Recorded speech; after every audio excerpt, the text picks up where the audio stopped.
In the bustling city of Calahorn, a place where towering skyscrapers met ancient cobblestone streets, lived a young man named Eirik.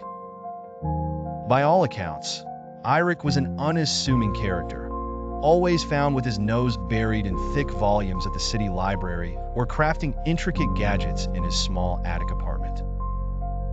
Yet, unbeknownst to his neighbors and friends, Eirik harbored a secret that weighed as heavily as the city itself. Born with a demonic power inherited from an ancient lineage, Eirik had the ability to harness shadows, manipulate time ever so slightly, and summon dark energies that could either destroy or protect. For years, he wrestled with accepting this inheritance, fearing the malevolent urges his power sometimes whispered into his consciousness. Alert to the intoxicating allure of absolute power, he dedicated himself to a lifetime vow. He would only use these abilities to protect and uplift the oppressed.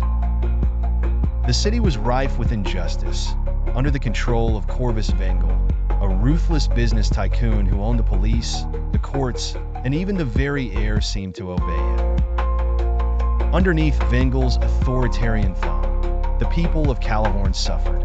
Those who dared to speak out were silenced, while corruption spread through every crevice of daily life.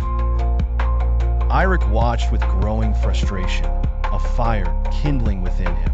When dawn broke one snowy morning, whispers spread of a mysterious vigilante known only as the Shadow, who stopped thieves in their tracks, protected defenseless shopkeepers, and vanished as quickly as he appeared.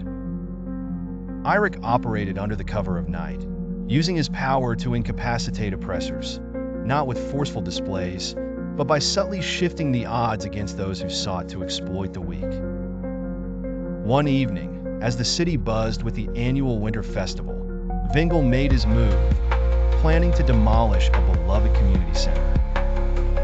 The community was in uproar, yet their pleas went unheard. Knowing it was time for decisive action, Eirik donned the guise of the Shadow and set his plan into motion.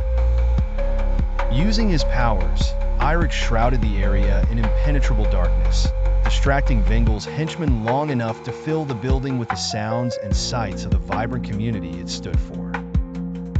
Startled and confused, the authorities witnessed a miracle as the people filled the square, led by Eirik in the guise of the Shadow, demanding justice beneath the swirling shadows. Vengel, exposed and overwhelmed by an uprising unlike any he had anticipated, found himself capitulating to the pressure. The community center was saved, standing not just as a building, but a symbol of defiance and unity. For Eirik, the victory was a reminder that power, even demonic, could serve the greater good.